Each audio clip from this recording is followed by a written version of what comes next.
Hi all, welcome to Astra. So നമ്മൾ ഇന്ന് discuss ചെയ്യാൻ പോകുന്ന ടോപ്പിക് എന്ന് പറയുന്നത് കസ്റ്റമർ ലൈഫ് സൈക്കിൾ കോസ്റ്റിംഗ്. ഈ ഒരു കോസ്റ്റിങ്ങിൽ നമ്മൾ കസ്റ്റമറിൻ്റെ വ്യൂ പോയിന്റിൽ നിന്നായിരിക്കും കോസ്റ്റിനെ കാൽക്കുലേറ്റ് ചെയ്യുക.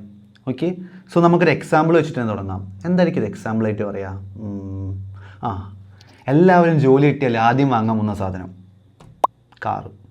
നിങ്ങൾ വിചാരിച്ചെന്താണെന്ന് എനിക്ക് മനസ്സിലായി.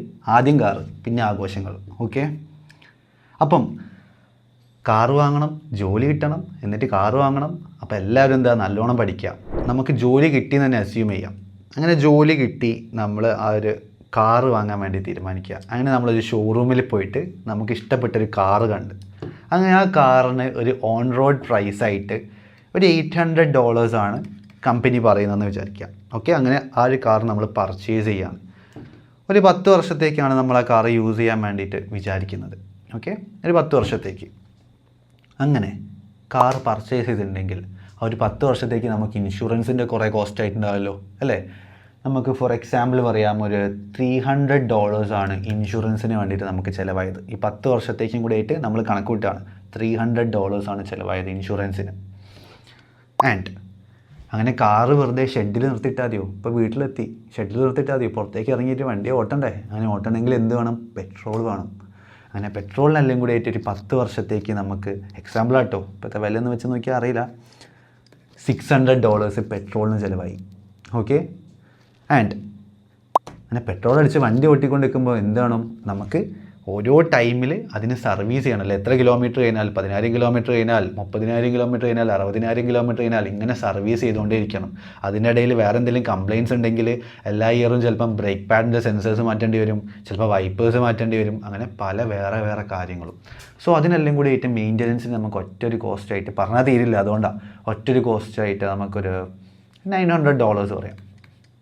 സോ ഒരു കാർ എടുക്കുക എന്ന് പറഞ്ഞിട്ടുണ്ടെങ്കിൽ ഈ ഒരു പർച്ചേസ് ചെയ്യുന്ന $800 മാത്രമാണ് നമുക്ക് കോസ്റ്റ് ആയിട്ട് വരുന്നത്. എല്ലാലോ അതിനെ അടിക്കാനുള്ള ഇൻഷുറൻസ്, ദെൻ ഫ്യൂവലിൻ്റെ ചാർജ്, ആ വണ്ടി ഓട്ടിപ്പോണമെങ്കിലുള്ള ഫ്യൂവല്, ദെൻ ആ മെയിൻ്റനൻസ്, സർവീസ് ചെയ്യാനുള്ള കോസ്റ്റ്, ബാക്കി ആക്സിഡൻസ് എന്തെങ്കിലും വന്നിട്ടുണ്ടെങ്കിൽ അത് ശരിയാക്കാനുള്ള കോസ്റ്റ്, ഇങ്ങനെ പല കോസ്റ്റുകളുണ്ട്.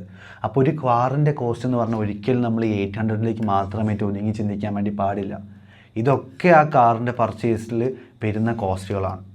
ഓക്കെ, സോ ടോട്ടൽ എത്രയായി? ഇപ്പം 800 + 300 + 600 + 900 = ടോട്ടൽ $2,600 ആയി.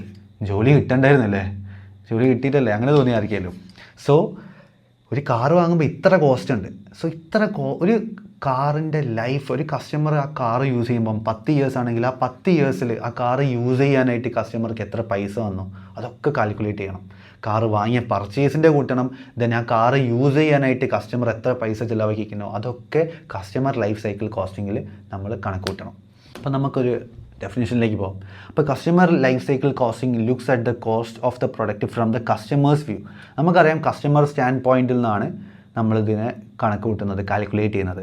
It focuses on total cost that will be paid by the customer during the whole life. ആ ഒരു പ്രൊഡക്റ്റിൻ്റെ വോൾ ലൈഫിൽ കസ്റ്റമർ എത്രയാണോ അതിന് യൂസ് ചെയ്യാൻ വേണ്ടിയിട്ട് നമ്മൾ ചിലവാക്കുന്നത്, അതായത് ഇപ്പം ദ കോസ്റ്റ് ടു പർച്ചേസ്, ആ ഒരു കാർ വാങ്ങാനായിട്ടുള്ള പൈസ, ദെൻ അതിന് മെയിൻ്റനൻസിന് കൊടുക്കുന്ന പൈസ, ദെൻ അവസാനം ആ കാറ് ഡിസ്പോസ് ചെയ്യാൻ ചിലപ്പോൾ അത് നമ്മൾ ഡിസ്പോസ് ചെയ്യാൻ വേണ്ടി കൊടുക്കില്ലേ, ഇത്ര സെർട്ടൈൻ ടൈം കഴിഞ്ഞിട്ടുണ്ടെങ്കിൽ ആ കാറിന് നമ്മൾ ഡിസ്പോസ് ചെയ്യണം. അപ്പോൾ ആ സ്ക്രാപ്പിനുള്ള ആ ഒരു പ്രൈസാണ്. Then customer life cycle cost is important to a company. എന്തുകൊണ്ടായിരിക്കും ഒരു കമ്പനി കസ്റ്റമറിൻ്റെ വ്യൂ പോയിന്റിൽ വെച്ചിട്ടൊരു കോസ്റ്റൊക്കെ കാൽക്കുലേറ്റ് ചെയ്യുന്നത്? അത് ചെയ്യണം, അത് ഇമ്പോർട്ടൻ്റ് ആണ്. കാരണം ഒരു കസ്റ്റമർ ഒരു കാറ് വാങ്ങുമ്പോൾ നമ്മൾ വെറുതെ ഈ കാറിലേക്ക് മാത്രമല്ല നോക്കുക. ഇപ്പോൾ ഒരു പ്രീമിയം സെഗ്മെൻറ്റിലുള്ളൊരു വണ്ടി എടുക്കുമ്പോൾ നമുക്കറിയാം നല്ല മെയിൻ്റനൻസ് വരുന്നത്.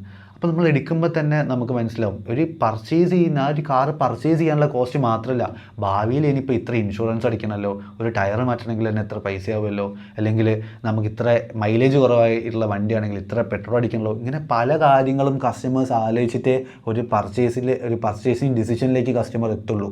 ഈ ഒരു കാറ് വാങ്ങുമ്പം ഈ ഒരു കാറിന് എത്രയുണ്ട് മൈലേജ്, എത്രയുണ്ട് സർവീസ് കോസ്റ്റ്, അങ്ങനെ പല കാര്യങ്ങളും കസ്റ്റമേഴ്സ് ചിന്തിച്ചിട്ടേ ഒരു പർച്ചേസ് അവിടെ നടത്തുള്ളൂ.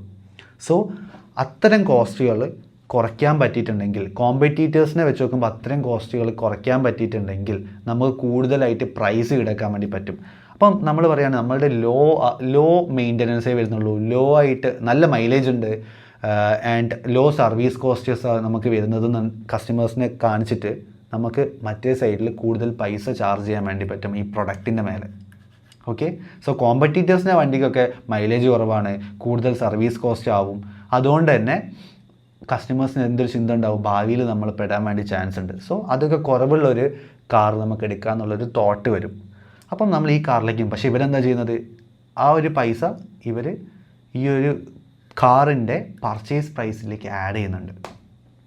Okay, if a product is expected to require minimal maintenance when compared with its കോമ്പറ്റീറ്റേഴ്സിനേക്കാളും മിനിമൽ മെയിൻ്റനൻസേ വരുന്നുള്ളെങ്കിൽ the company can charge a higher price for the product than the price of the competitors കൊടുക്കുന്ന പ്രൈസിനേക്കാളും കൂടുതൽ price നമുക്ക് വിൽക്കാൻ വേണ്ടി പറ്റും. കാരണം എന്താ, ആ പ്രൈസിനെ മേടിച്ചിട്ടുണ്ടെങ്കിൽ ഭാവിയിൽ ചെറിയ മെയിൻ്റനൻസ് പ്രൈസേ നമുക്ക് വരുന്നുള്ളൂ.